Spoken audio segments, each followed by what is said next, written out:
Okay, welcome back everyone. I hope you guys enjoyed your coffee break. So our final session for today is a major event of the day, which is the Big Questions Workshop 3, addressing the critical questions: can we afford the further intensification of aquaculture within global boundaries? So today we are fortunate to have a panel of esteemed moderators for this workshop. Please welcome Dr. Francis Murray from FAO Yemen, Dr. Jens Kahle from GIZ Germany, Anton Immink from THINKAQUA UK, and our Thai moderator, Dr. Ratchakorn Wongwaradechkul from INVE Aquaculture Thailand. The floor is yours.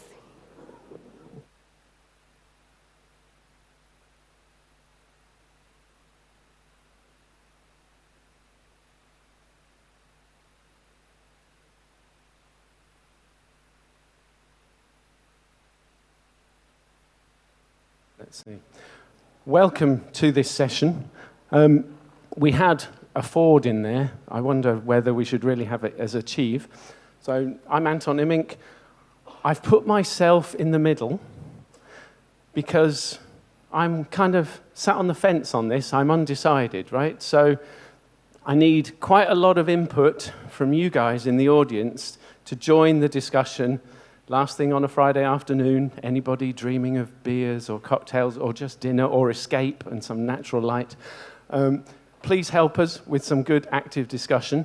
I'm also sat in the middle because, not that they're totally decided, but Francis and Jens are going to come at this from the different ends of the spectrum. So perhaps the more extensive, perhaps the more intensive. We'll see where the discussion goes, and I look forward to understanding where we land at the end of this as well. So I'm just going to hand over to Francis, if that's all right for now, and he'll run us through a few points that were part of the pre-discussion to this meeting. And thanks for pitching that as a World Wrestling Federation contest. We'll see how we go. The background to this is that my wellspring in aquaculture started in the salmon farming sector, the cage salmon farming sector, while Jens, as you all know, is still an organic farmer. So we're at opposite ends of the intensification spectrum, and we all have our bit of elastic. So there we go. So we'll see. So the question, can we afford further intensification of aquaculture within planetary boundaries or global boundaries? I've used planetary because that word is going to be used in a framework that I'm going to show shortly about what we mean by that. We're also focusing on sustainable small-scale aquaculture, a theme of the workshop. So when we're answering that question, keep that in mind, what the implications for the smallholder sector. And what we're considering here as well, more broadly, is trade-offs between environmental, social, and economic. The triple bottom line, sustainability bottom line. Sustainability is a very loaded term.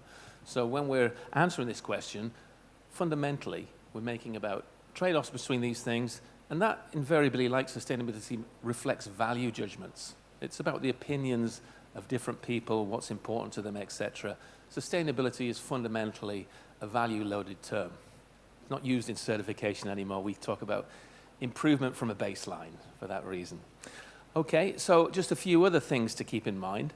FAO's Blue Transformation Strategy. So this is a kind of multilateral agreement that's come up through various sort of commissions and agreements over the years. I'll talk a little bit about that next slide because there is a position taken on this effectively through the statement.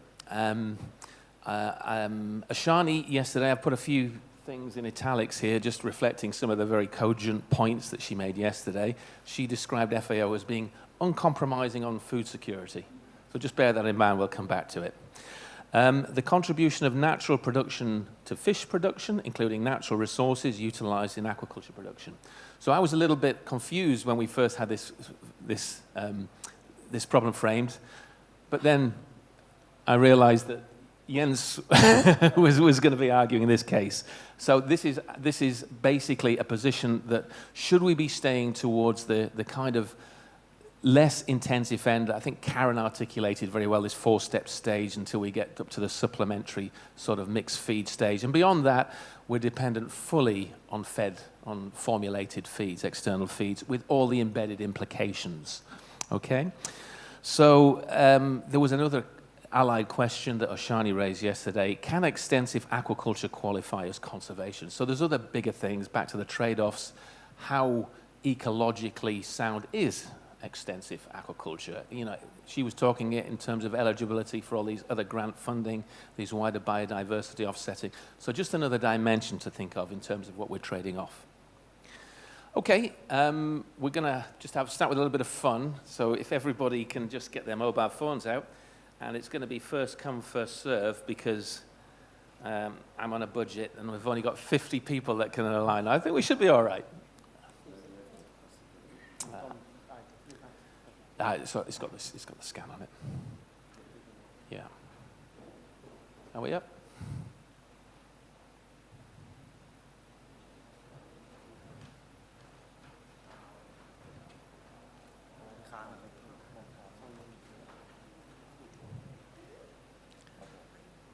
Great. Thank you. Okay. All right. So if everybody could scan away. And then the first question, and we're going to have an entry poll and an exit poll, seeing we've gone World Wrestling Federation. So we'll see if people's opinions have changed after half an hour of discussion. Okay, yeah, you can put in that, if you can log on to Menti and use that number at the top, if you can't use the scan. So we'll just wait for the numbers to come up. Okay, so we've got a few people on the fence at the moment with kind of. The 3s are going up. It's looking like the eyes might have it. The 5, 6. Joseph, where's your no?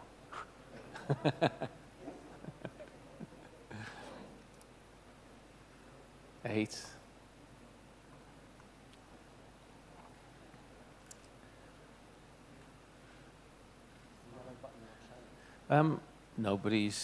Nobody's gone conservative. A lot of kind ofs at the moment, so a lot of people, yeah, undecided, and clearly quite a few fellow salmon farmers in our midst.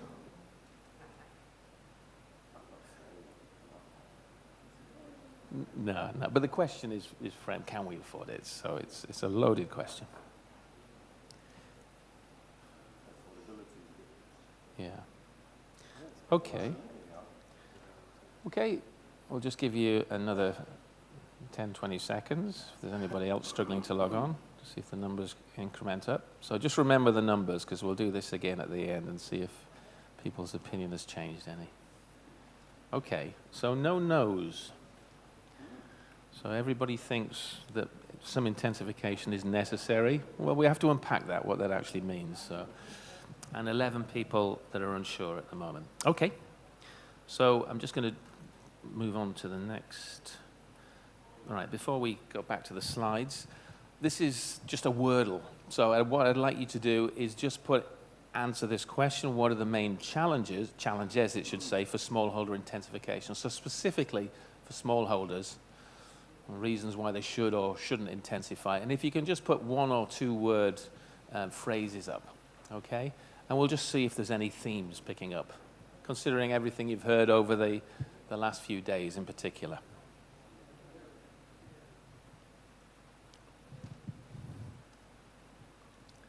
Okay.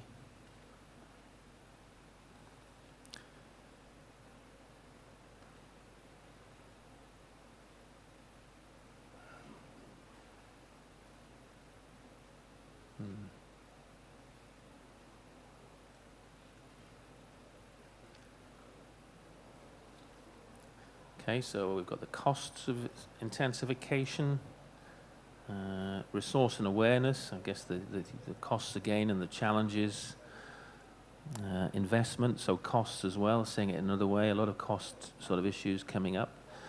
Negotiate power, that's interesting.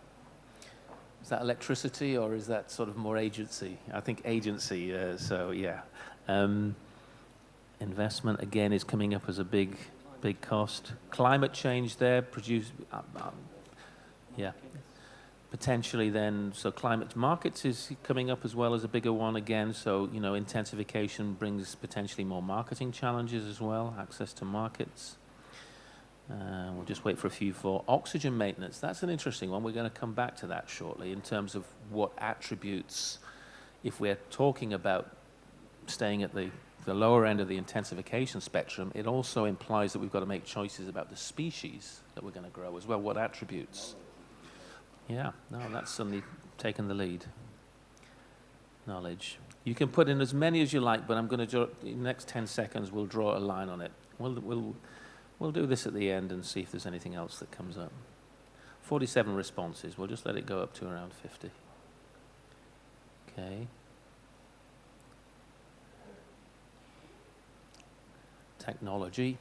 Okay, so these are the, you know, some of the terms that came up in the previous presentations. Financial training. Okay, thank you. Holistic approaches. Very good. Okay, so let's stop there. You can keep going in the background if you want to, but let's just pick up with a slide.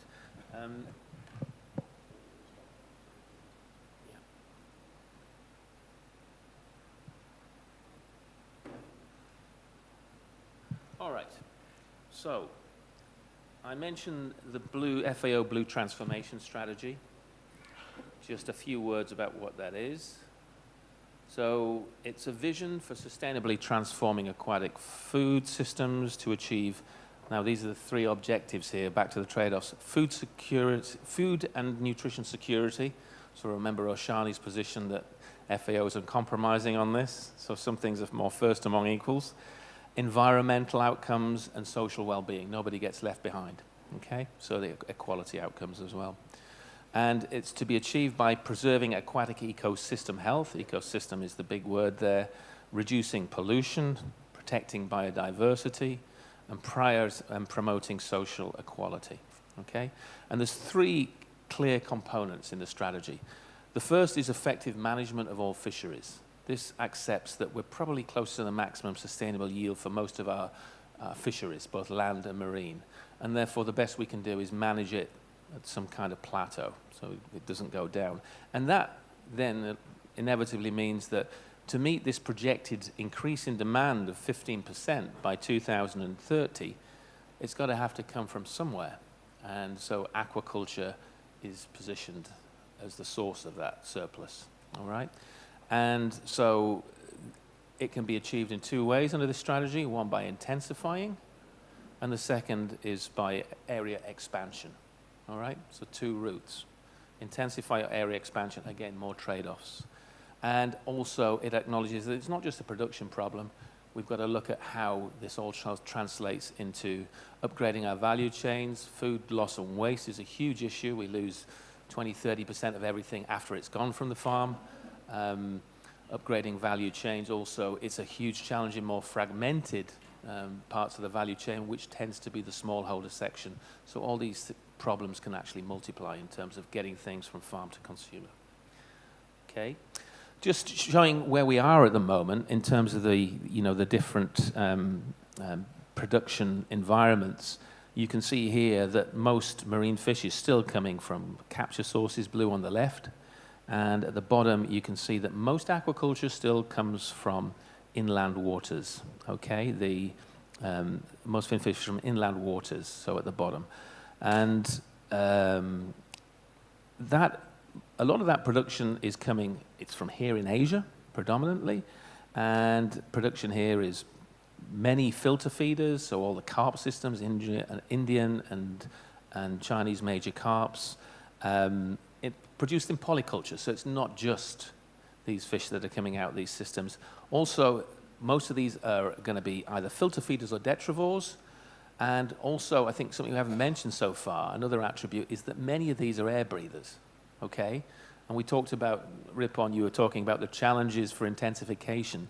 So some of the success stories that we're going to see are around the use of these air-breathing fish. So in 2020, we had around 6.2 million metric tons, which accounted for 13% of inland production, up from around 3% pre-2000. So this is another big trend, and it's one of the reasons why the Pangasius aquaculture sector is so successful because it can produce super intensively at around 300 to equivalent to 300 to 400 tons per hectare without using aeration, just partial exchange of water.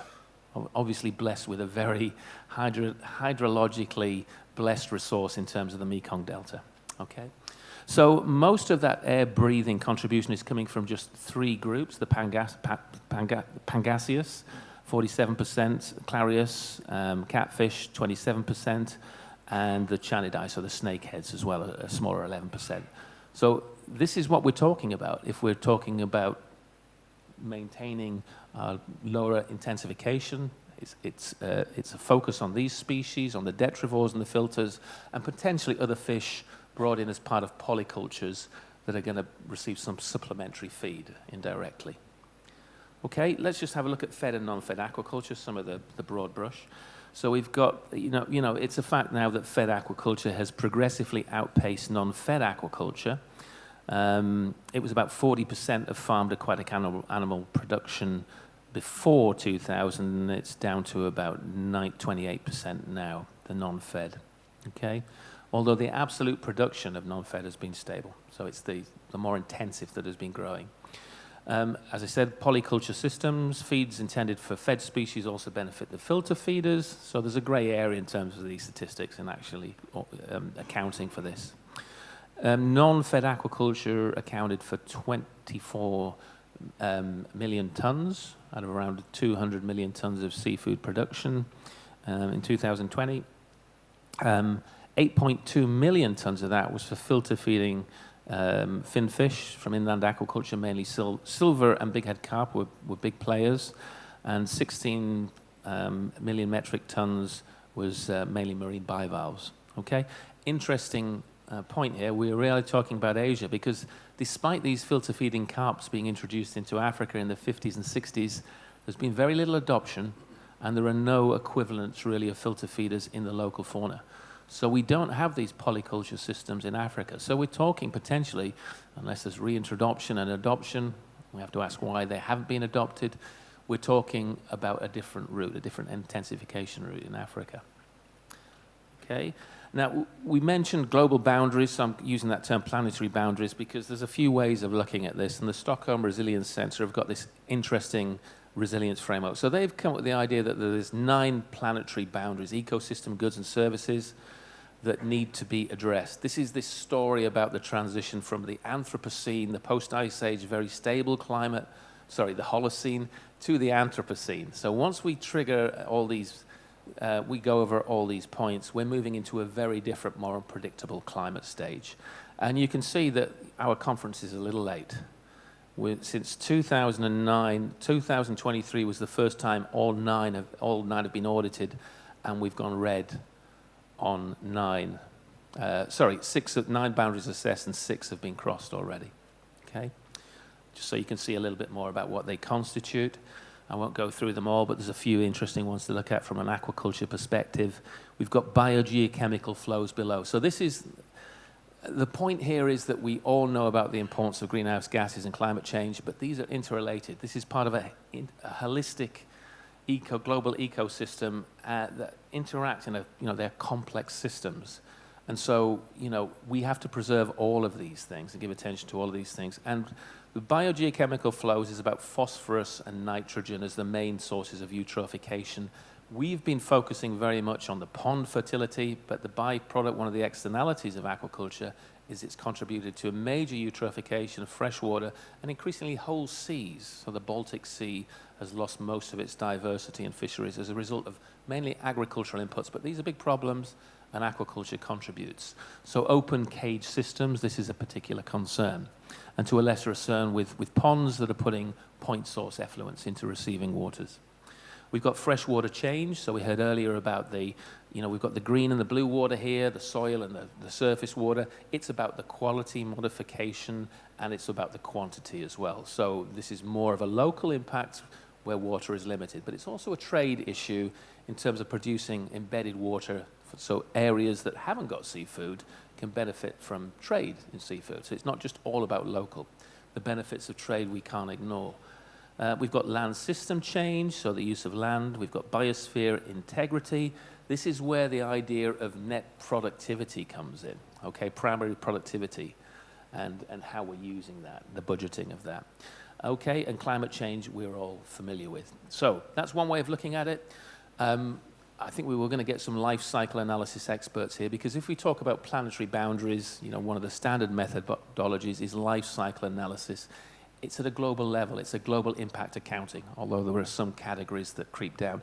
These are the categories here, so you'll see some overlap with the planetary boundaries framework before. You can see we've got abiotic, biotic resources, land use, etc., and then the pollution issues. So, you know, many of the things in there, the issues that we've been talking about. When we talk about trade-offs, I'm getting to the end of this, don't worry. When we get to the trade-offs, we have to think also that we've been talking very much about economics, okay? That assumes everything is substitutable, okay? Ecosystem, goods and services, that complexity, it often isn't. So we have to perhaps think about weak and strong sustainability, and this is where Jens, you know, I think this is where you're coming from, because if we're looking at a global picture, you know, it's the embedded costs from intensive production, the displacement of rainforests, etc., and the loss of all the habitats and diversity that we've somehow got to factor in. And perhaps it's not a trade-off. We've got to prioritize something. There's perhaps an existential question here. Okay, so weak and strong sustainability. Finally, we're all aquaculture experts, but perhaps we have to push the boundaries back a little bit further. And you'll forgive me, this is a little bit of feed company propaganda I've put up here, but the picture is clear. This shows at the top the EFCR feedlot systems comparing different feedlots. So we've got beef, pig, poultry, and we can see that cold-blooded salmon is doing pretty well in terms of EFCR, okay? Some questions about exactly how these were sampled, but the broad brush picture is clear. If we look at another impact category, the water footprint, then we can also see, you know, there's clear differences here. This is for salmon, so you can see here, it's a marine fish, so most of the water is going to be in the juvenile phase and the embedded in feeds. But are there questions, again, just as we've talked about the choice between species, is there a bigger question about the choice between food system transformations and what we eat, dairy, protein, where our animal proteins come from? And do we have to take a step back and make bigger decisions about what we prioritize as well? Is aquaculture a good position in an inevitable transition to you know, a challenge to feed everybody at very high quality protein levels with demographic change, etc.? Okay, just I'm throwing that out there as a question. And with that, I think we'll hand over to Anton. Sorry. I want to keep my voice a bit safe, sorry for that, and I keep myself very short. What I wanted to add to this, thanks a lot for this lovely introduction and for also showing where global boundaries are, is to sort of recall a little bit what I've presented in the first slide. And we had a long debate last night, and when Francis is talking about a productivity of 400 tons of pangasius per hectare, I also asked him last night, how much land do you require to produce the feed? So this is where I see a basic miscalculation when we talk about productivity, especially in aquaculture, because we talk always about the amount of fish coming out of a certain pond. And we do not talk about the land required to produce a certain amount of fish. And this is a very different kilos per hectare when we look at extensive systems, because in the extensive systems, the externalities are included. So we probably don't need to add much feed. Maybe it's only supplementary feed in terms of agricultural byproducts, so it's land which is being used to produce rice or maize, and rice bran and maize bran is fed to the fish. Whereas when we use formulated feeds, we've learned that we need high quality feeds in order to achieve good growth, and we need consistent quality. So very often there is not only offal and rests and byproducts going into this, but also food for people. So that's where we have to sort of decide, where do we put our land up for? Do we put it up to produce food for people as long as there's people starving on planet Earth, or do we put up our land to produce feed for animals, to produce food again for those who can afford it? And with this, I would like to open also for the larger floor, of course, because what I am very much interested in is to better understand, if we look at intensive production like Pangasius, producing 400 tons per hectare pond, how much land is really required? I don't know. I don't know how much land is required to produce 1 kilo of feed, which can achieve an FCR of 1. And then it's still dry weight compared to wet weight of fish. So it's not a kilo of rice and a kilo of fish on dry matter basis. And this is the debate, and this is why the question came up, can we really afford further intensification? Because with the intensification, we probably do not produce more fish at the end of the day, looking at it from the global perspective. We just shift resources, we concentrate productivity in order to produce more fish instead of producing some other agricultural byproducts, or instead of letting fish in the sea into the natural food chain, but using it for reduction fisheries in order to produce fish meal. And this is where the question came from, whether we can really afford it. As with this concentration and aggregation activities, there's of course other losses connected. There's transport costs connected. There is the consumption of energy connected. There's carbon dioxide emissions connected. And when we look at the carbon analysis for aquaculture, it's always feed which has the highest emission part in this whole production. And that's the background of the question. So on the one side, we can produce more fish on lesser ground if we do not consider the externalities which we require for food. But maybe there's people here who can really enlighten us about the quantity of land needed to produce a kilo of feed.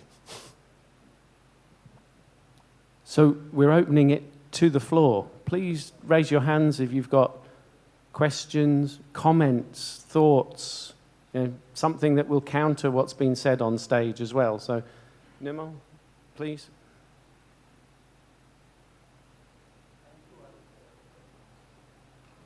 Yeah, thank you so much. So, I really don't know how to put it, but I will try my best. But I think there are 2-3 aspects which I would just like to highlight, Jens. One is, I would like to also maybe shift the goalpost a little, because when we talk of food security, right, because we have been talking of food security. Now, I'll give a small analogy of what happened in India around 3-4 decades back. There was a lot of focus on food security, and there were agencies which started production of grains, right? And whatever wheat production in India we see right now, whatever rice production in India we see right now is basically a result of that. But today, when we look back, what actually happened was the traditional system of agriculture got highly compromised. We lost quite a lot of crops like millets, which was traditionally part of the food plate. And not only about traditions, but it also had a direct implication on nutrition. So, and when we have, fish like Pangasius, tilapia, and even the carps, right, dominating world aquaculture, apart if we leave aside the commercial shrimps. So I would personally like to understand that where does the SIS stand here, which is very fast, losing its relevance in terms of its habitat, in terms of its nutrition intake, which it provides. Everybody knows the importance of SIS. So that's why I think somewhere down the line, we maybe need to look at food security in a more comprehensive, in a more holistic way, food sovereignty rather than food security. We require more nutritious food rather than the quantum of food that we're talking of. That's one way. And then the second way, which is basically a derivative of this thought, is our over-focus on production and productivity, right? So what production are we talking of? Now, after working on value chains for so long, what we have also realized is maybe we need to redefine value as of now, right? Today, a city, a metropolitan city in India like Bangalore is actually buying water, for their daily use. So ask a person the value of water there, right? And slowly we all are realizing this fact. Nobody actually calculated the value of water when we used to do a typical value chain, when we are trying to analyze a typical value chain. So maybe those aspects are becoming very, very important. So the term value is, I think, under reconsideration right now. So these are just 2 points that I would like to highlight. Thank you. Andy, you raised your hand briefly. Yep, I have a very small point just to add. In terms of the sustainable aquaculture, we should also have ethical in there, and we also need to make sure that we think about welfare. And also, for example, with the 5 freedoms, of course, we need to make sure that with these animals, they have the right to display their normal behavior in the environment. So I think we also need to just factor that in to some of these calculations as well. I would not disagree with you, but I would just say this was complicated enough already, right? No, let's make it more complicated. And I would encourage, for those who are listening online as well, please do take some time to type in a question, because it will get asked in the room here as well. So, may I add a small point here? See, we have been listening for the last 3 days. We have varied situations, and in developing areas where we have many lot of population, our individual land holdings are small, as it was shown here. So there we need to have a wide variety of choices. Say that small scale farmers, let them continue doing their, let us guide them to go one step ahead in their intensification process. Because sometimes I have seen in my last 30 years of career as a researcher, fisheries researchers, many farmers, small scale these fish farmers, in the hope of getting higher production, higher income and richer, which is a natural dream for everybody. So they lost heavily, and then same thing was true for agriculture also. Many small scale agriculturists, they become land laborer later on, because there was a mismatch between their resource and the technology they were applying. So I think we have to have a balanced way, and in course of time, like when at the beginning of these things, we were taught that this green revolution came. So there we have seen that, say in green revolution, we lost about 35 rice varieties traditional. That's gone from in India. So now we are trying to reinvent some of that traditional rice varieties, because they have many traits like disease resistance, then climate resilience. So same thing, now we are working on that line in fisheries. We are trying to see which all fishes are climate smart fishes. So I think that for that we have to keep certain areas aside for conservation of our this valuable germplasm resources, because that will aid on to genetic improvement of our stocks and all other our requirements for future. We need it in the developing areas like where I come from. We need to balance between our immediate needs for upliftment of our farmers, while also looking into the requirement of our conservation of our resource base, ecological integrity, and conserving our resources for our children. Thank you. Just have one more question if you want to ask. Hello. Now I'm going back to what Jens asked for. How much land or external ingredients, how much it takes to produce a kilo of fish. And I was just wondering, we have global pundits online here in the room, Is there any research done on this or any paper is available? That's a question which we do not have answer yet, and I also am interested in knowing that answer specific to that question. The second thing is, we talk about fish. Who is producing that fish and who is eating that fish? And who is paying for that fish? If we follow these three questions, then follow the money and follow who is eating. So the question which we had in India, that if we are looking at IMC, it's not shrimp. And where is the money? It's in shrimp. Who is eating it? Not the local community. And who is paying for it? Not the local village who are neighboring. So also the question of who is eating is valid, I guess. I stop. Thanks. Shall we? Okay. For this kilo of feed production, I can say that we will have some estimations based on the analysis done by IISD. So there are estimations for how much, but it's tough because feed is not feed. You can have high quality feed with a high percentage of fish meal. If you look at fish meal, is this hectares of land? No, this is hectares of ocean. So how do you compare hectares of ocean with hectares of land? So it's not that straightforward and that easy.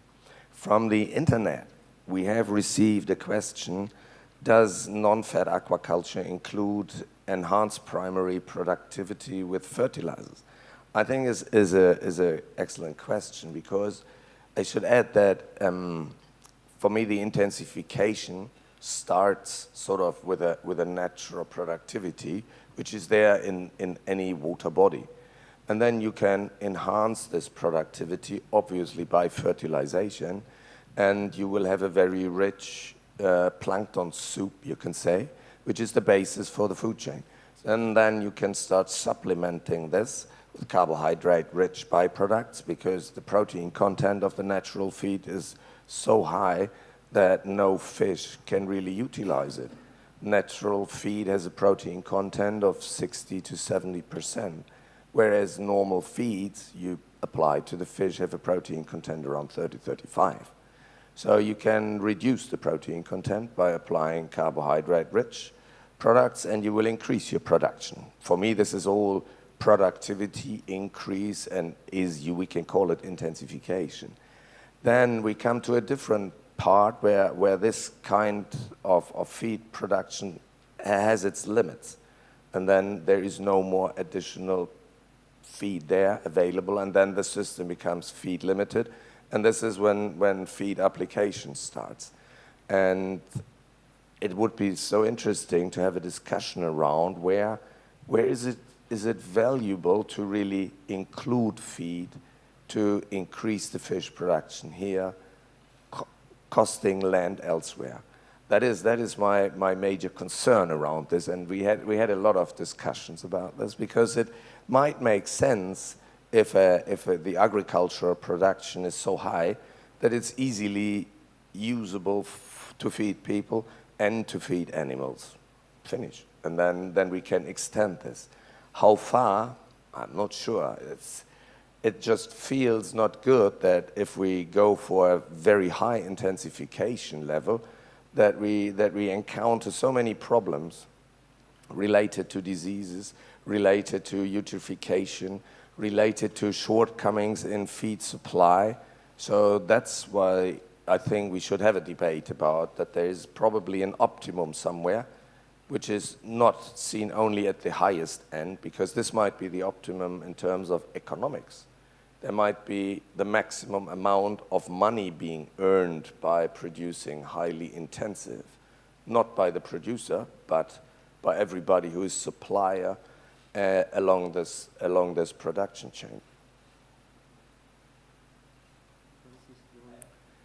I just clicked a comment from generally women from Assam, because we are talking a lot about money, and I remembered that women from Assam who are into production, who are producing, we asked a question, why you are doing things differently now, like we intervened, and why? What is the main motivation? Of course, money is going to be there, but is it the top? Is it the key? Is it the motivation, what we talked about? And they, not only women, men as well, from Assam, what we received, yes, money is there, but money is coming not the top. It's the nutritious fish which is in the pond, and that is what I'm feeding to the family. I'm just raising this point because we are talking a lot about how much money we make, money since last 3 days. But it is not only money. People, how do they see that's also important, that the fish in the pond is also I'm feeding to my family. I'm going to take the chance to jump in there because you touched on a point, I think, raised by the two earlier gentlemen who asked the questions as well. You know, in terms, and something that I think was brought out by IISD in their presentation a little bit, is actually how do farmers perceive the idea of intensification? You know, what is the opportunity? And I think very often we come at it with that perception of money, but we're working with farmers very often who have very diversified livelihoods. And we've been working with some farmers in Indonesia around improving their pond productivity. But in order to intensify, they also have to put in more time and effort into aquaculture. And they make a decision that that's increasing risk in one part of their diversified livelihood and might take them away from another revenue-generating opportunity if they need to put more time in.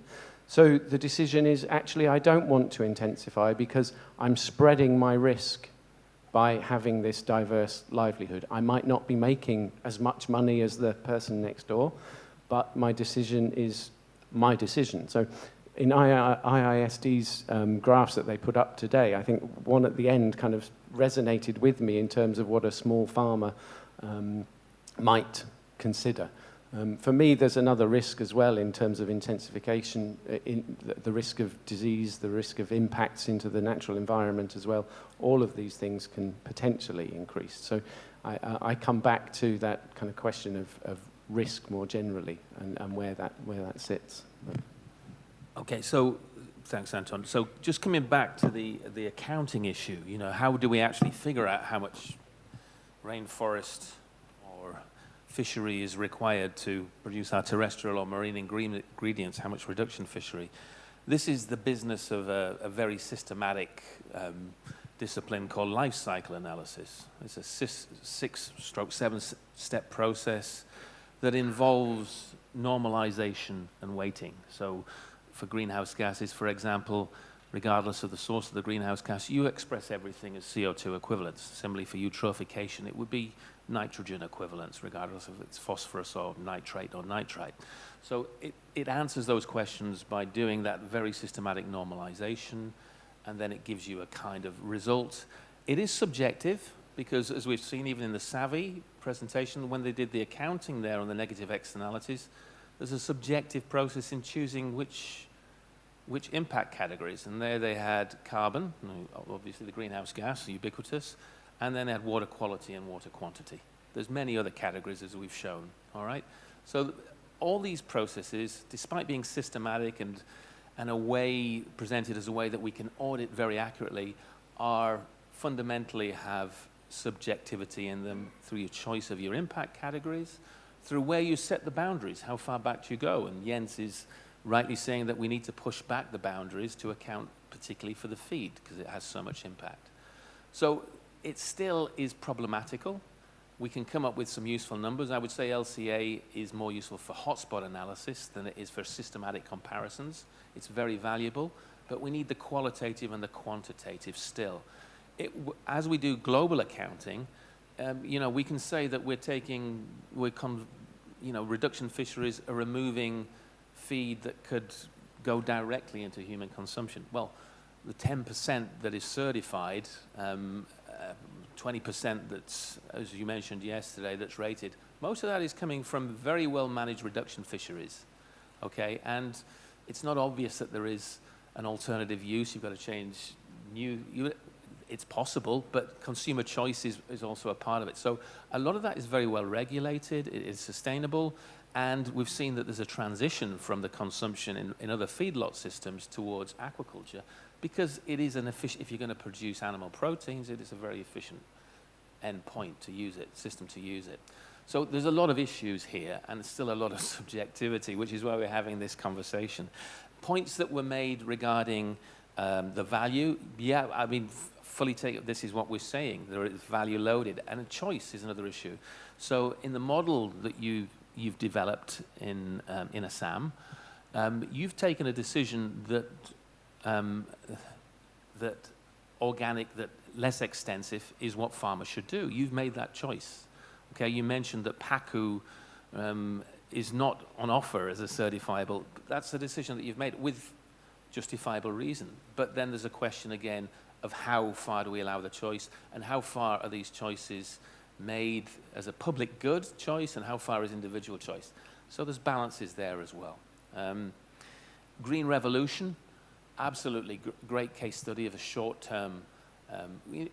The world was heading into a big food crisis in the 1960s, and these high-yielding cultivars offset that problem. But longer-term problems, we lost all the diversity, the soil fertility and structure, the dependence on inorganic fertilizers.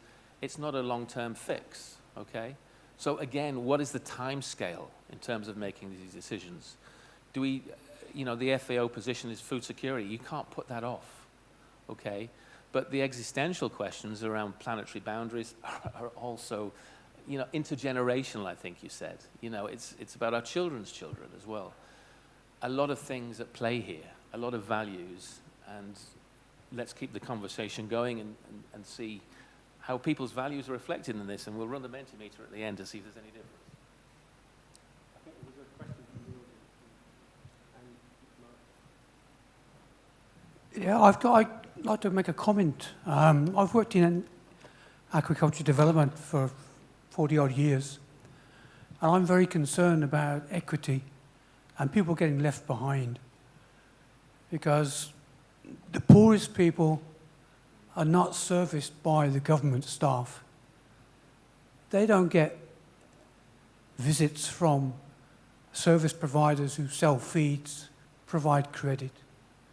They're left out completely.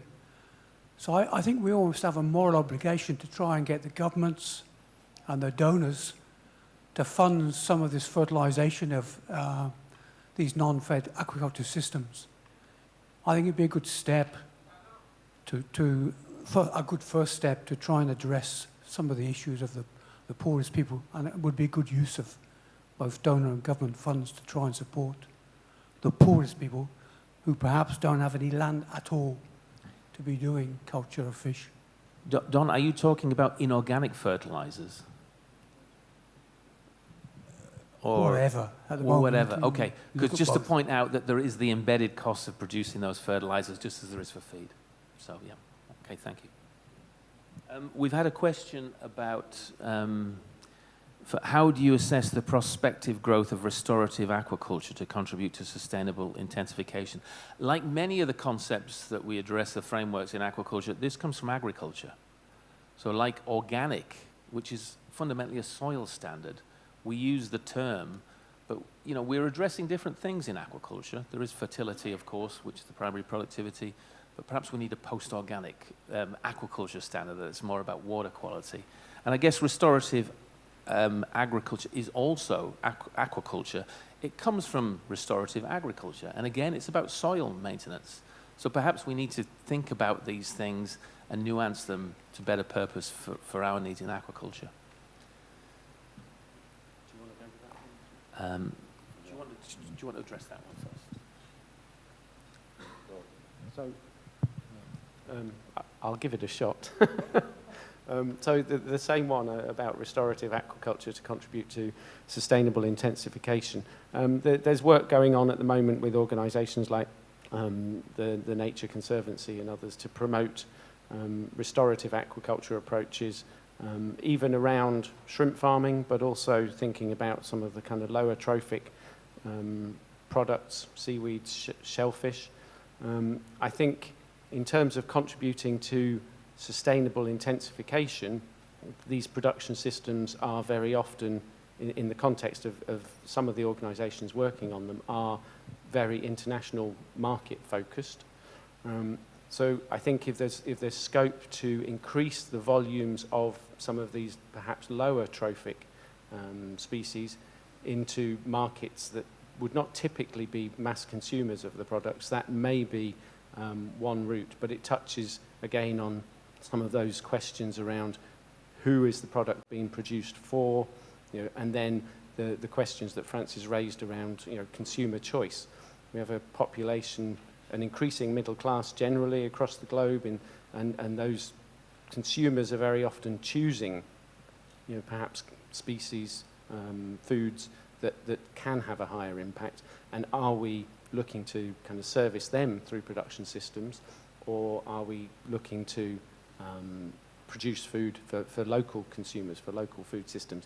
And that's again a dichotomy that I think we're at each end of the spectrum of, and it's a little bit, again, that depends. I feel very comfortable sitting in the middle here, right? So the question here was, what might be strategies to introduce low trophic aquaculture fish species into Western markets to reduce the amount of carnivorous species? Okay, so just a few other points. There's the consumer choice. There's the post-harvest attributes. In open aquaculture, we talk about fitness traits, survival and growth. When we come to closed production systems, which tend to be more intensive, we can start doing selection for the production traits, the post-harvest, and the COB 500 poultry shows us where you can get to with that super intensification. You can grow it to market in 6 weeks, okay?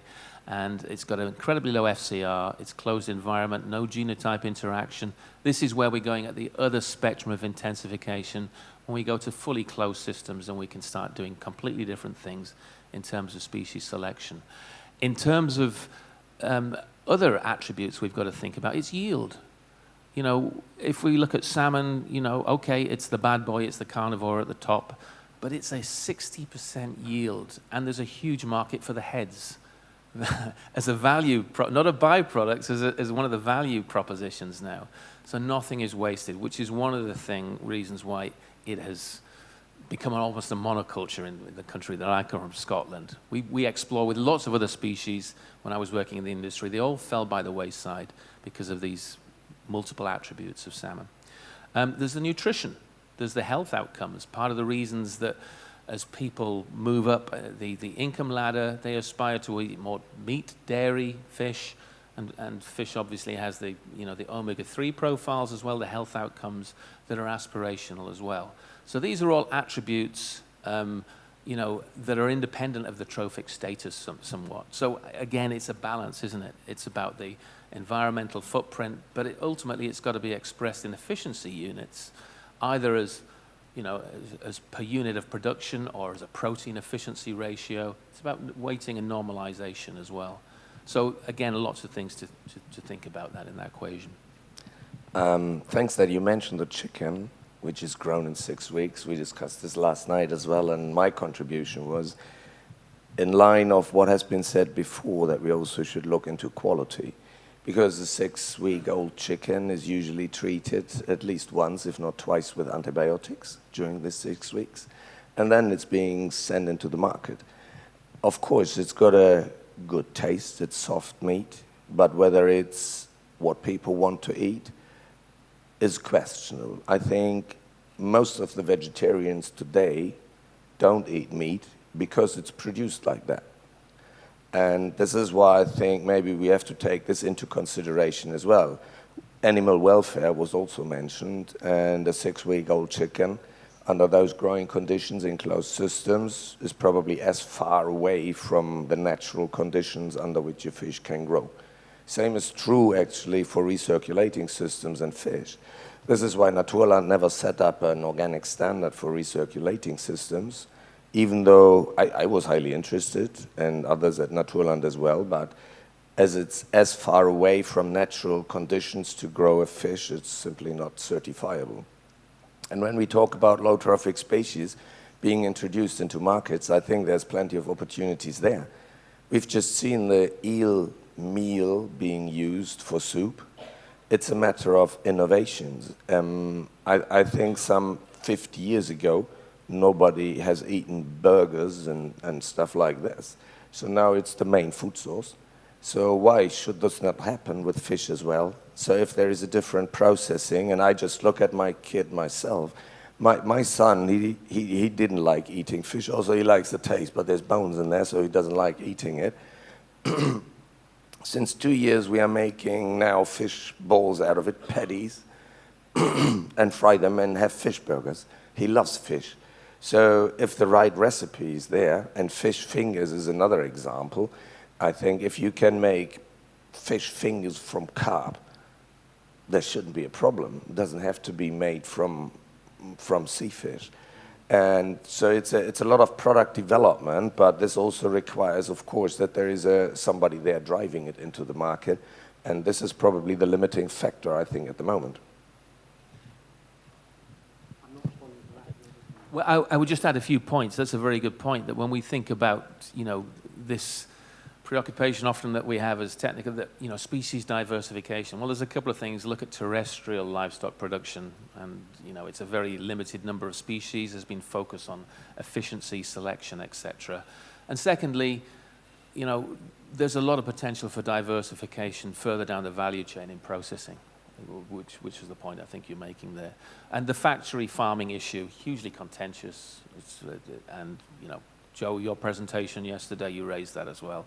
There's the needs versus wants issue as well, isn't there? When we talk about marketing, we think about understanding needs and then translating them to wants to expand. So how far going forward do we have to focus more on needs and perhaps forego some of our wants as well is part of the ethical question. And needs for the planet, not just the person. Different groups, different stakeholder groups. Okay. Sorry. Quick question after you talked about innovation. Question to people over here. You probably are aware of the vegan fish. You've heard of a vegan fish made in laboratory?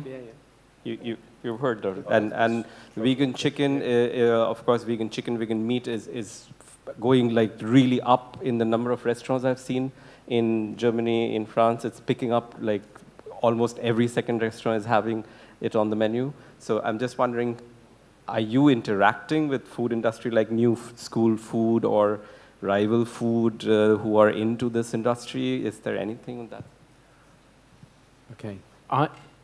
That's going a little bit off tangent. I think, if I'm allowed to say so, if anybody else wants to jump in, please do. I mean, I think these bigger questions, these other questions around kind of, market choice, market options, product development, take us a little bit outside the kind of core question. And I was about to intervene to take us a little bit back to what Don had said.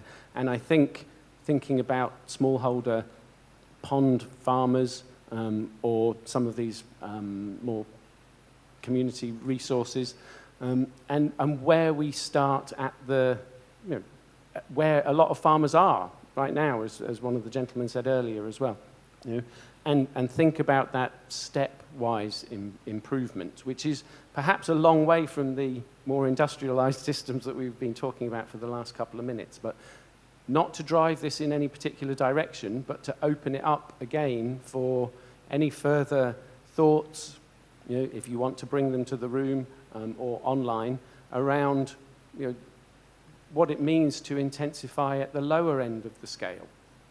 Does it mean that we're able to feed more people? Can individuals make more money? But if we were even thinking about smallholders who might be part of the wider food system, supplying perhaps even into international markets, are there options for intensifying there that could keep them economically engaged in international market supply chains? Or do we end up with kind of a dichotomy of systems? I'm just trying to stimulate some debate. Yeah, please.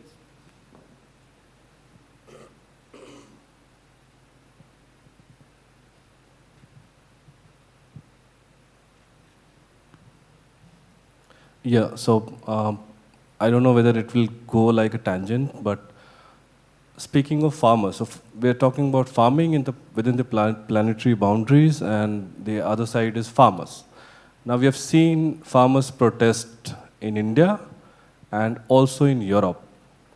In the background of this farmer protest, and also what Pratap mentioned, and then there are farmers who are only doing farming to to seek status in the society. There are various cultures, various ecological systems across. So all this diversity, farmers exist. How is this going to be communicated or negotiated with the farmers? All these concepts. Something Safal has tried in some portions, some parts of the country, but in general, the political outputs, what kind of conversations have been going on with the political outfits of farmers? Yeah. About this subject.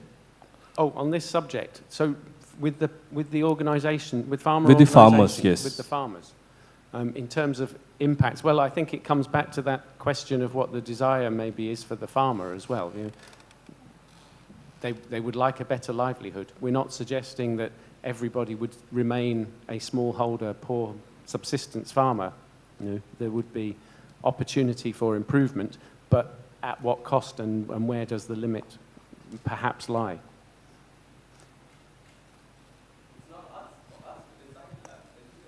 No.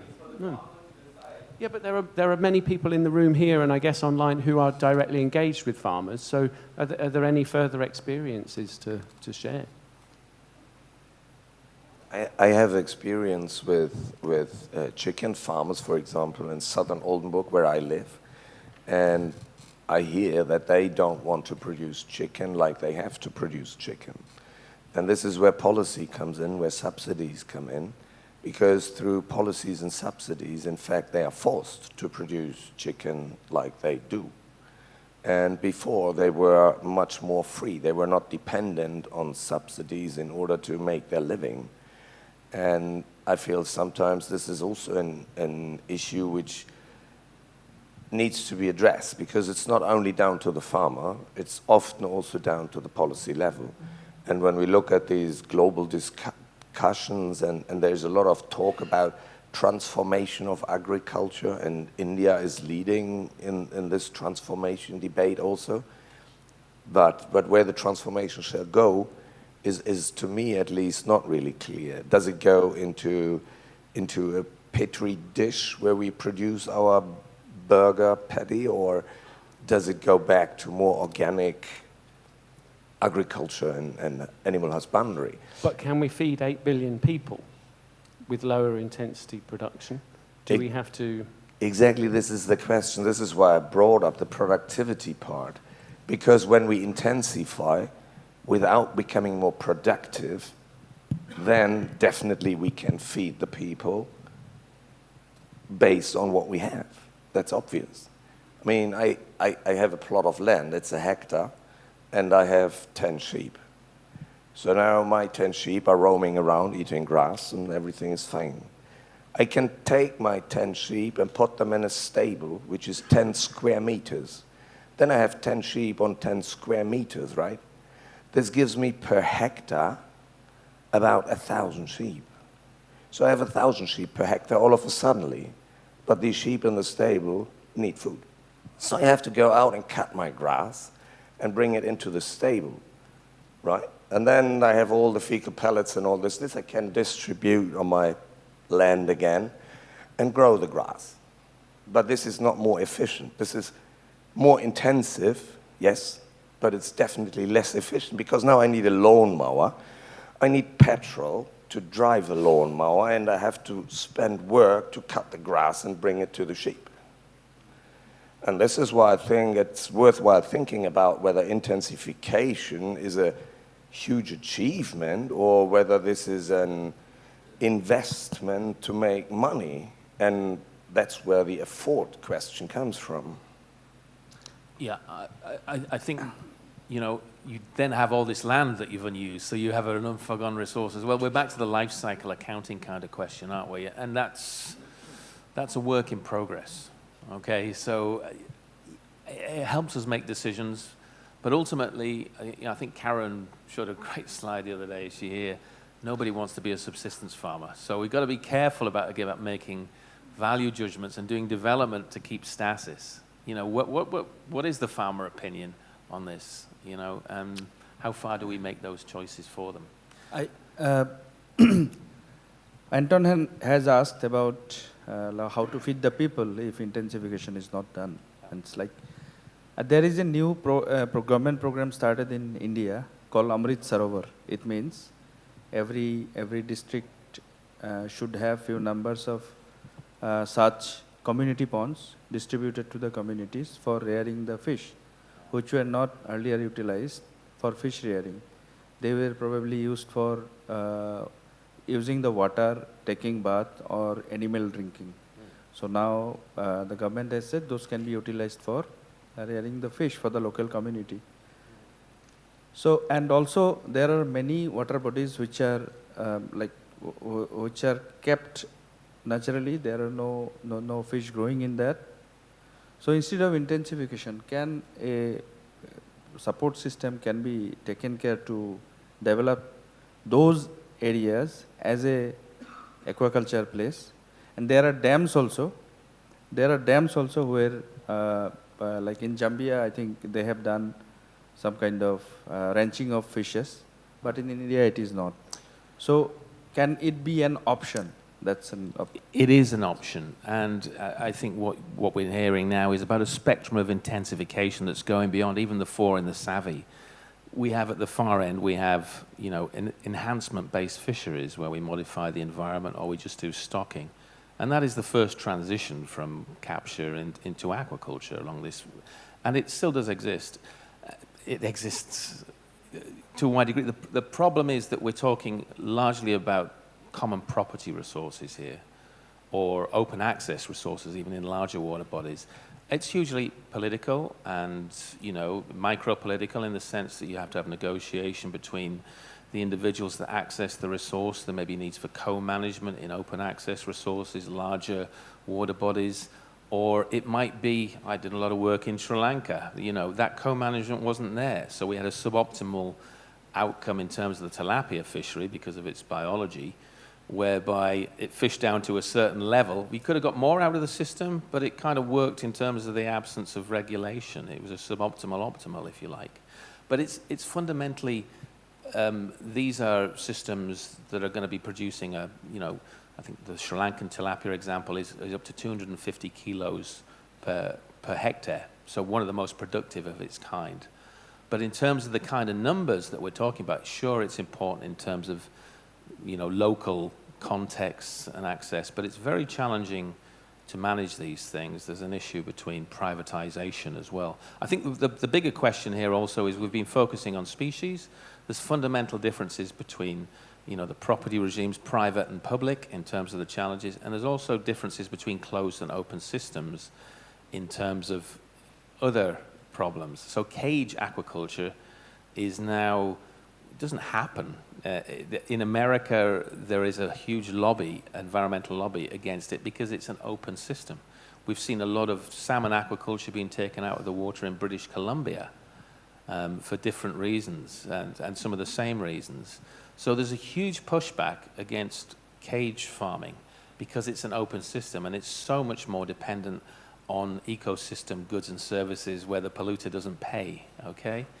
So this is another big tension that's playing out. There's a global tension now, a lot of investment in recirculating aquaculture land-based systems as the environmentalist choice. You saw in Monterey Bay rating, they downgrade cage aquaculture unless it's certified in favor. So these are bigger system choices as well. And when we move towards some of these open systems, cage, they are intrinsically intensive as well, all right? So again, how far can we do the pond aquaculture options, the extensive stuff? It's about co-location with demand. We can't downplay the importance of trade. Trade is about comparative advantage. And we move things around the world. It gives consumers choice. It also can be the efficient way to do things in terms of you produce things where water is not a limiting resource, etc.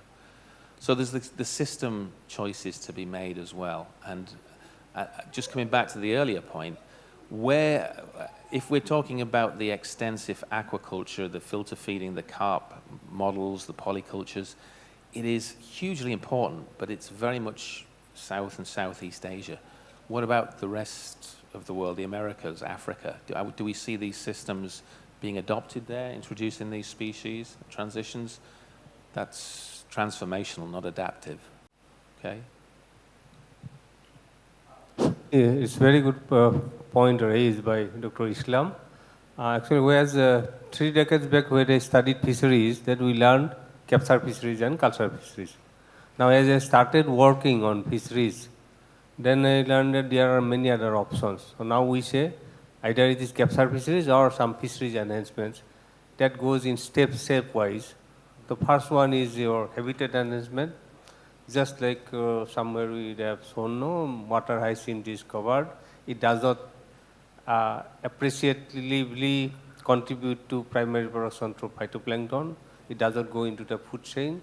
If we remove that, natural production of phytoplankton increases, and then natural productivity through phytoplankton increases. So that's a good sustainable option. Second option is species enhancement. Some species were dear earlier in the system because of, say, habitat modification which was not there, like, say, invasion with floating macrophytes. So if we remove that, that production goes by 50% that we have seen. We work through along with the fisheries corporations, corporation in our state. Then third option is fish stock enhancement. So wherein only stocking and then removal of unwanted floating, free-floating macrophytes, that has increased production, doubled the production. Now average production from where Islam will be interested in the floodplain wetlands of Assam, it has gone to 535 kg per hectare, only through stocking. So there are many other options like that, and these options are sustainable options. And I have seen, though, as we go intensifying, the benefit cost ratio decreases. In capture fisheries, we have assessed that this BC ratio somewhere like 5, 6 like that it goes. As we come to species fish stock enhancement, it goes somewhere like 3 or so. In pen culture, it comes down to around 2. And in case culture, it's somewhere like 1.4, 1.6 only. Because the input cost increases, the margin comes down. And then again, there, if something happens like this morning, Dr. Hawk was showing, say, risk is there. If one crop is gone, one pen culture, so they incur heavy losses. That does not happen in case of stock enhancement because only stocking cost is there. So that these are more resilient to, say, economically. Very well. Thank you. Thank you. But going back to Ripon's talk, I think the case of the shrimp farming, most of it in southeast Bangladesh, not all of it, 70% plus is in this estuarine floodplain. The fact that there is no biosecurity there, shrimp has transitioned around the rest of the world to much more intensive production system in high-level pumped and gravity-drained ponds. It remains in a floodplain. But what it does there is it creates an incredible social buffer. There's over, well, we don't know, but there's well over 100,000 farmers at least in that area, potentially as many as 200,000, chain of custody challenge. But what it means is that you've got small production, but it's very low input, low output, low risk, and it supports a huge number of people. It produces around 50, 60,000 tons. It could be optimized, but you know, those social benefits would be put at risk. So it serves a very, very good social purpose there, and it's an excellent example of where the level of intensification is appropriate to the local context. And this is probably the issue. You have to contextualize where we're introducing these things, and it fits in places, and it always will. The baseline level remains the same. The big concern is that we're intensifying to meet the food security demands, and how sustainable is that? Sticking with Ripon, oh, sorry, yes, the gentleman at the back, please. You've had... Sir, it is very nice discussion is going on. Sir, so far as, according to my point of view, I am a farmer, so far as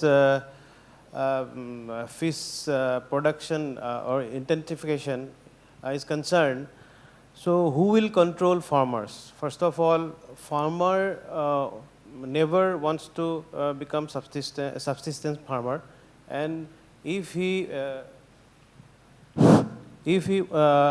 gets profit, and he will go for more profit, and if further intensification, as Varajaji sir told, that if we do more intensification, then PCR is going down. But then he will think for higher volume. If the profit margin is less, then he go for more volume. More volume, that if there is less profit, then profit margin will be bigger. So he will think like that. So it depends. I think we have to rethink how to control farmers and without hampering his business. Yeah.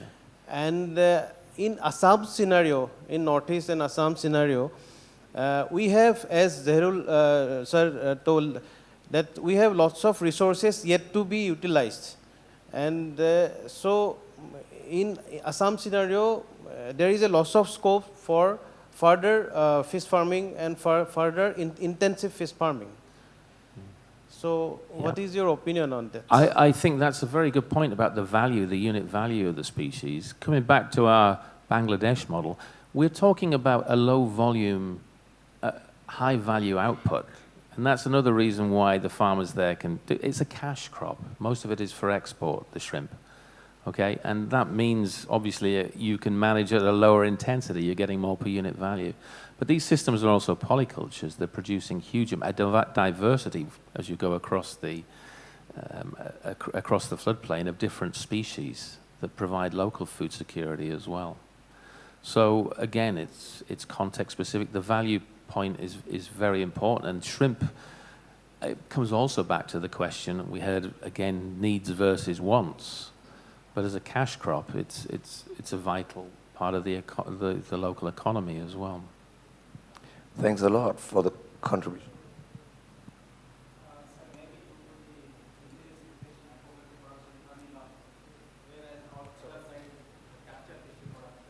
Sorry. While this production goes down, 1 second, just so that people can hear you on time. So due to the maybe intensification, aquaculture production coming up present scenario, whereas capture fish production goes down. So can we make the balance between this wild harvest catch and aquaculture? Maybe aquaculture production coming up, maybe intensification using very high feed rate, maybe 1.5 FCR.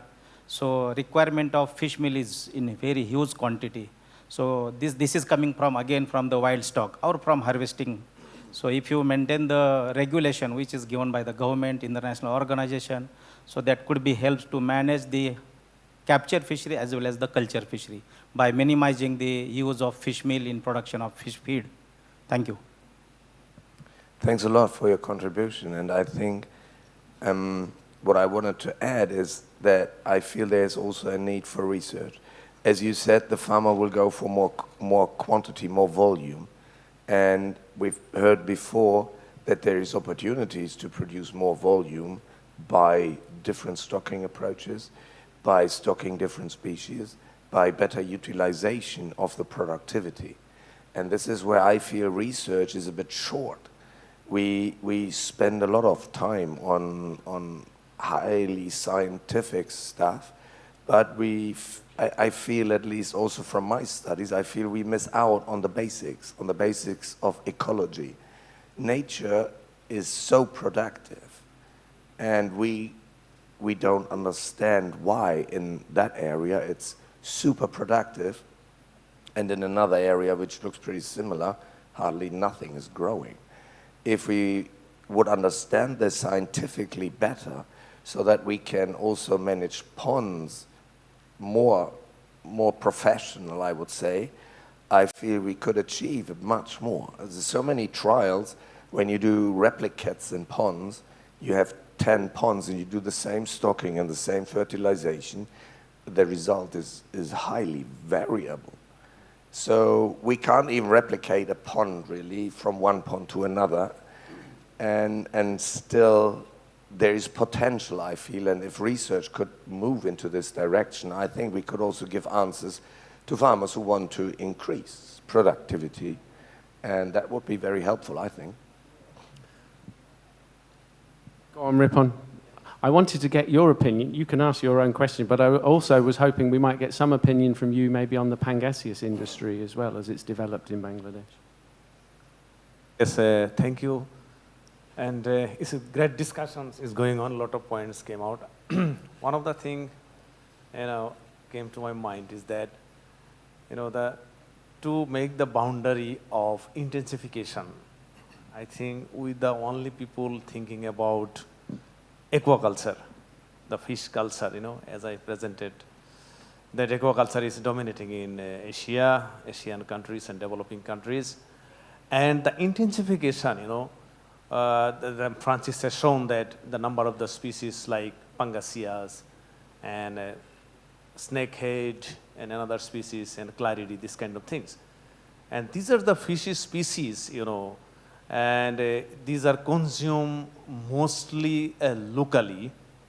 And if you see the entire production of this fish, and mostly they are consumed locally, and that means domestically within the country. And when over the last, a decade or maybe 8 to 10 years, what happens? There is another production systems to supply the protein, that is the poultry sector. Is a massive development, like in the villages, lot of poultry farms are developed. And there is a big association of poultry production, not only in Bangladesh and other, Asian countries. And what they are thinking, is there any boundary of them? I don't know, we don't know. And, in socio-culturally, what Dr. Kahle said about that, the food consumption behavior, it is also changing in the society. Like the new generation, childs, they do not eat the fish. This is because that their parents are going busy, they are educated, doing the job, and they don't have the time to go to the market to buy the fish and cutting them, make the pieces and cooking them traditionally. They don't have the time. That's why they are going to the eggs and poultry meat. Poultry meat is very quick to process. It's a big change in the new generations. Even in the students in the university, they eat less amount of fish than the poultry. So this is another area.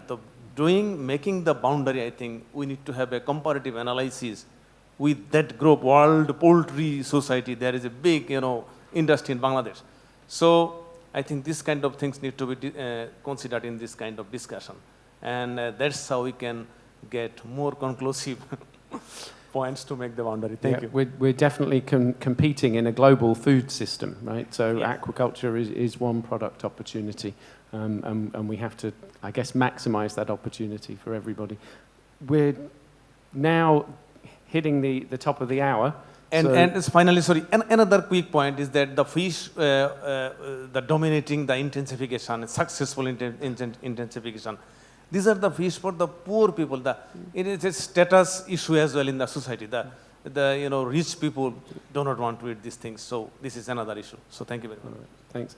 Going to hand over to Francis for a quick Mentimeter follow-up. I'm just going to have one last quick punt on the points around the variability in the pond systems. One of the clear benefits of monoculture is that you are focusing on a smaller array of species and problems. So when it comes to development of vaccines, when it comes to development of feeds, when it comes to selection programs, etc., this is the terrestrial route we've gone down. So these are things. The other issue is the fragmentation at the small scale as well. So in terms of, we have a baseline of capture fisheries production, we have a baseline of non-fed aquaculture. The question is, where is the extra demand going to come from? And these are things we also have to take into consideration. And I'm not going to have the last word. I'm going to hand it up. Yeah, thanks a lot for this word what you've said, that we have the beauty of monoculture is that we can focus on specific problems. And I would like to reply that because we have monoculture, we have to focus on those issues. I truly believe that diversification makes the system so stable that a lot of diseases and treatments are not necessary anymore. So back to the jury.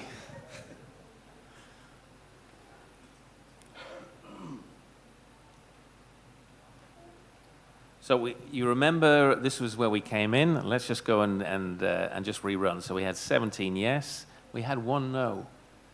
We'll ask you to put your hand up. And a lot of kind-offs. So let's go and just ask the same question again. All right. So if you want to scan again on the barcode, and let's see if anybody's positions have changed.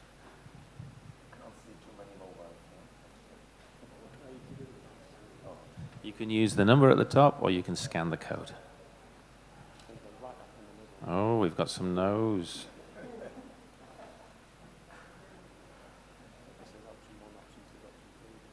Yeah, sorry, yeah.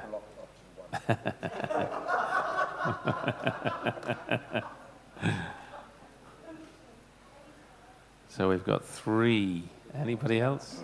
Option 1 is yes, we need further intensification. 2, no, we can't afford it. And option 3 is I'm still confused.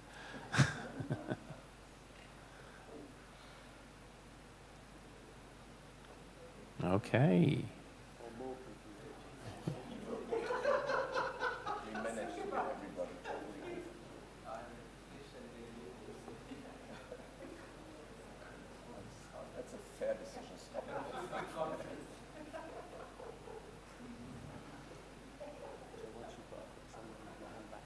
Sure.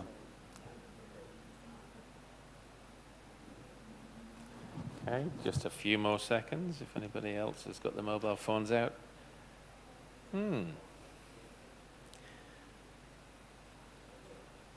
Interesting.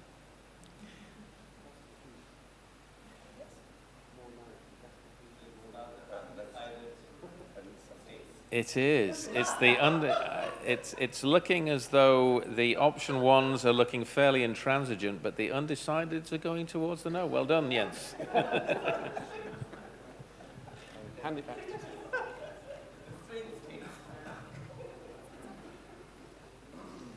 You don't need. Yeah. Sorry. Yes, thank you. Thanks, everybody. Thank you, everybody, for your inputs. Thanks a lot. Thank you. Thank you so much. Thank you. So I would like to thank everyone who involved in workshop 3 for your engaging and thought-provoking discussions. So we are moving on to the most exciting part of today, which is the awards ceremony. We'll take a few minutes to set up the stage, and you guys can take a break a little bit, stretch.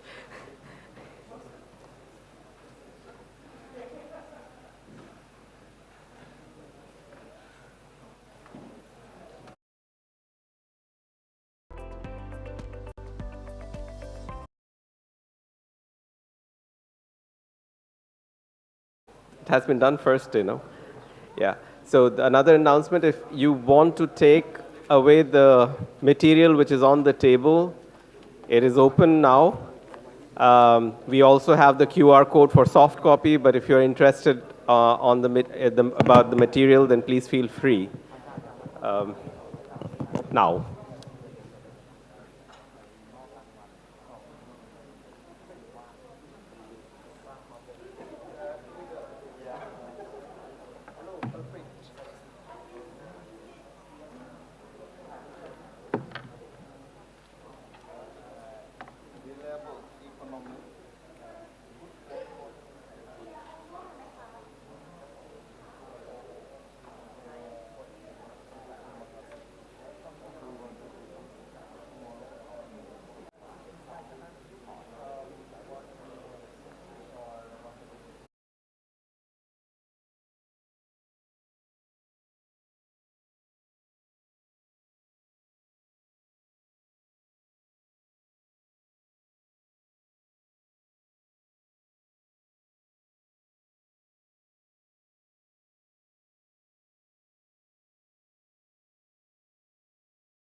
attention, please.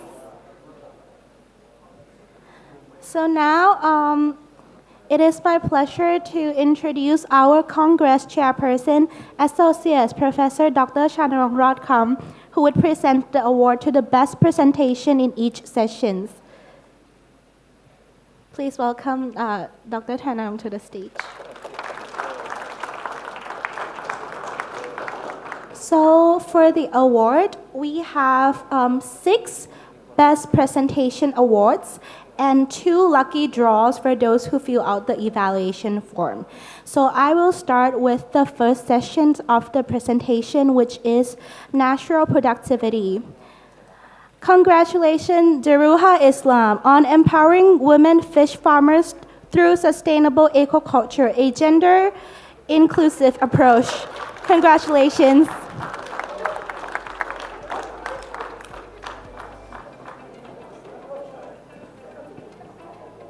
Oh, and the award is the cash prize.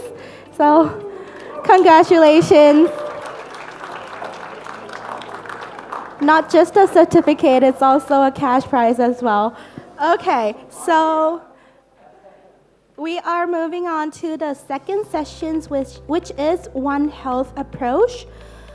Congratulations, Yong Ang Ho, characterization of bacteriophages and its application in phage therapy for olive flounder against streptococcosis. Please come to the stage.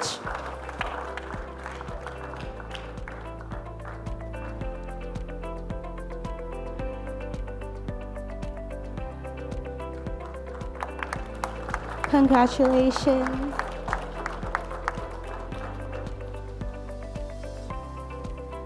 Moving on to the next sessions, climate and climatic events.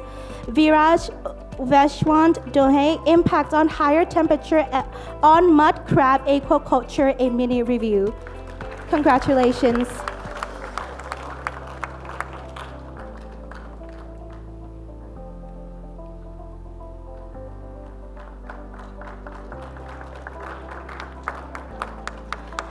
Next, for the biodiversity section, Amelia Ramati Ansha, microplastic study on a new toxicological animal model candidate of Orasius syllabensis, a bibliometric analysis.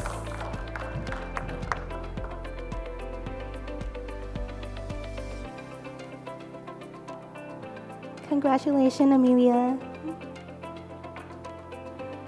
We have 2 more sessions.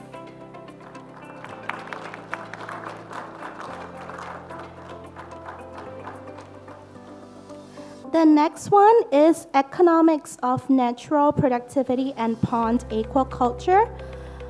The award goes to Pornpawit Tan Pishai, transmission of EHP, where water and sediment transfer in Peneus venami and Scylla paramimosian. So congratulations.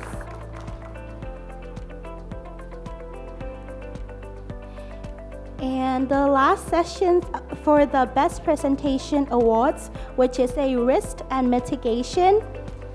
The award goes to Ju Yop Lee, evaluating the efficacy of probiotics Bacillus safensis in mitigating append in white leg shrimp. Please come to the stage.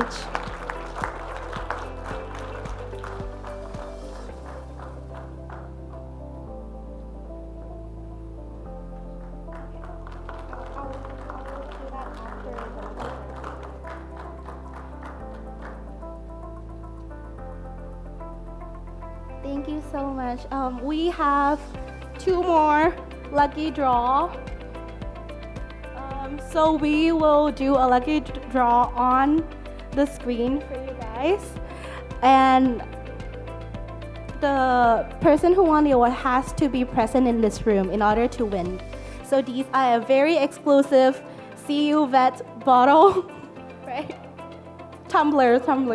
Okay, so are we ready?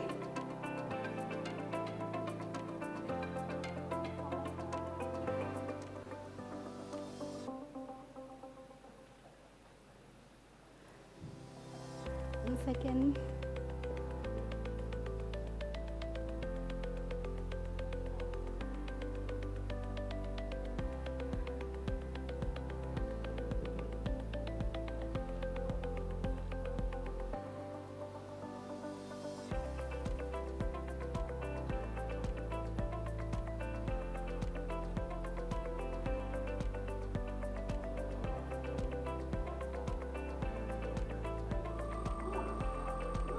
Okay, let's see who's gonna win the lucky draw.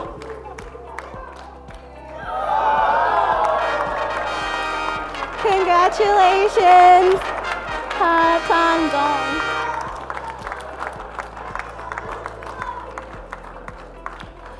We have one more.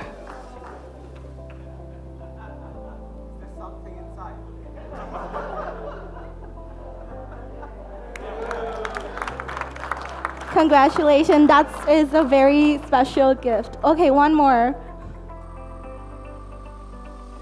Drum roll, please.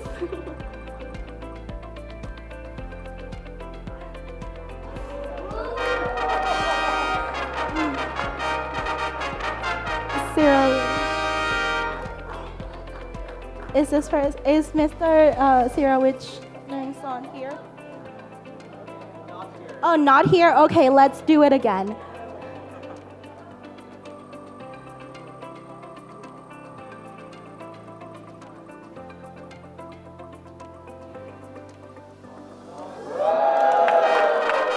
Congratulations, Don.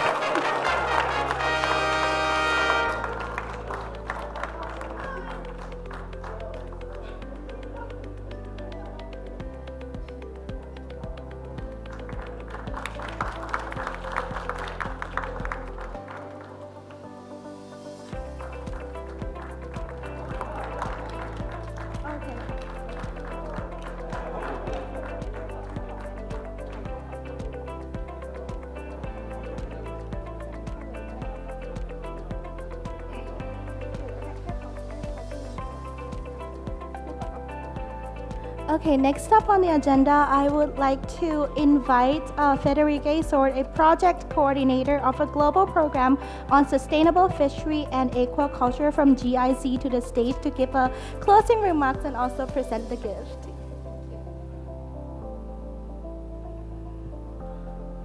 Okay, thank you very much. Ladies and gentlemen, once again, it is an honor for me to have the official closing remarks of this AquaSustain 2024, a hybrid format.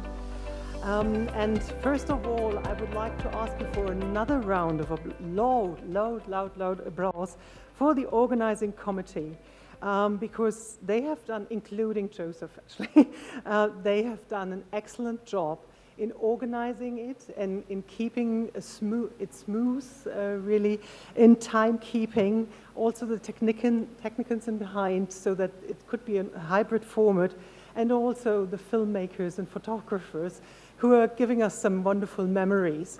So please, first of all, a big round of applause.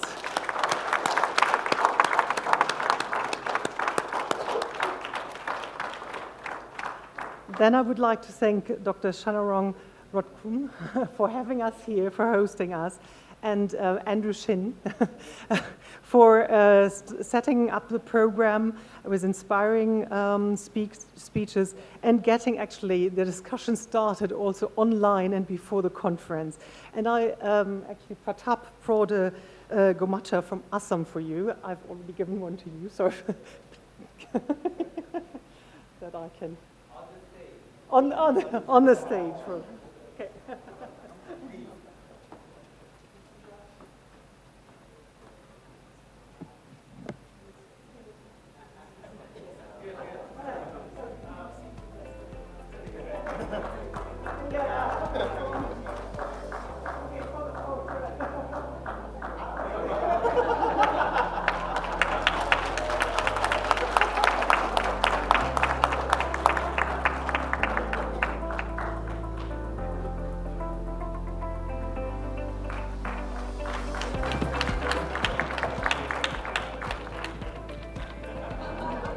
No. Coming back to my closing remarks. And then I would like to thank the speakers and participants, and also the youngest speaker of the conference, Joseph again, for the broad variety of inputs from research practitioners and implementers in the field, who were setting the scene for this, or who were setting the scene for these discussions which we have. And as mentioned in the opening remarks, the discussions already started online, and they carried on throughout these intensive days. So I really enjoyed the dynamic and the active exchange and the networking throughout the breaks. So once again, thanks a lot for the excellent organization, for the active participation, and hopefully, as Andrew mentioned to me, the active exchange is going on after the conference. And I take a lot of wonderful memories, new contacts, networks with me home, and inspiring information which needs some reflection. So those who have got a longer flight home will have the possibility to think about it during their flight back. Have all a safe trip home. Thanks so much.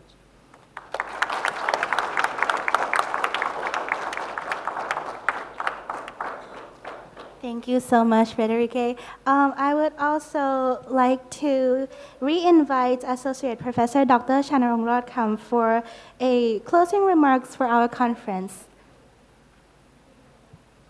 Okay, come here again, everyone. And I would like to say, first of all, I would like to say infinity of thank you to everyone.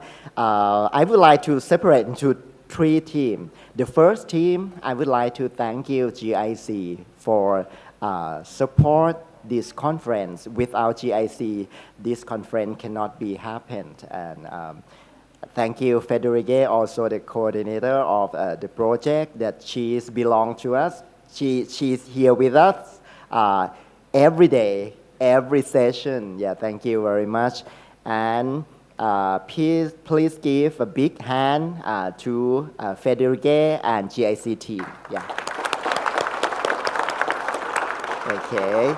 And the next team, step by step, I would like to say thank you very much to my team from Center of Excellence of Fish Infectious Disease, or Seafish, Chulalongkorn University, who helped me to organize this excellent conference. Yeah. The team is somewhere else in this room. Please give a big applause to them. Yeah, and also some staff from Faculty of Veterinary Science, Chulalongkorn University, and some other organizations who also come to help and support us, like many Faculty of Fishery, Faculty of Veterinary Science, and Faculty of Fishery also, and also NASDA Thailand that support us. And last but not least, I would like to say thank you very much to all speakers, all delegates that you spend your time to come here, and you, I think you devote yourself a lot for aquaculture sustainability. I think this conference may give a fruitful benefit to the world aquaculture sustainability, and hopefully GIC will support us for the conference in the next year, and next and next and next. Yeah, I will not say goodbye, but I will say that just say thank you, and we hopefully next year or in the future we will meet again with coming to help world aquaculture sustainability. Thank you very much. Yeah, and yes, please have a group photo together. Which part should be nice? Photographer? You here? Everyone on the stage and someone down, right? Okay, okay. Please make a last memory with group photo. Yeah.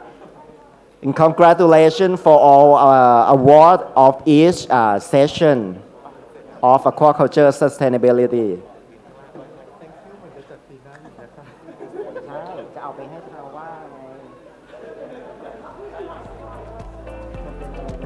Everyone, please proceed to the stage for the group picture.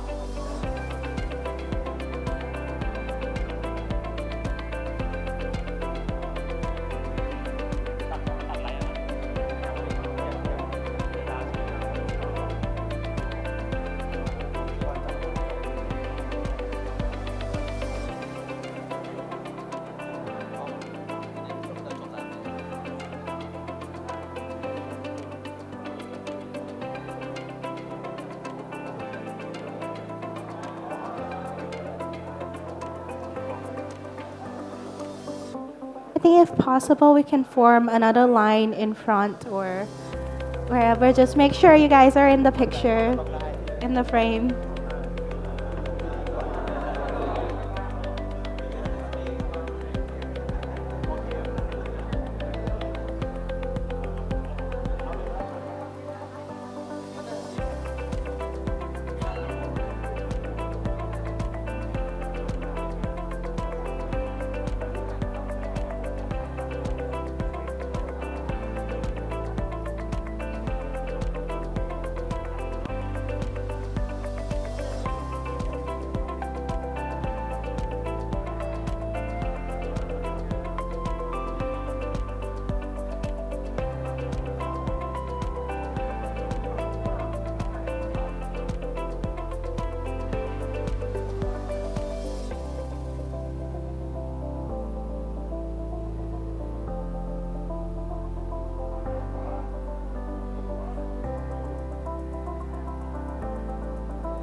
Thank you so much, everyone. Thank you.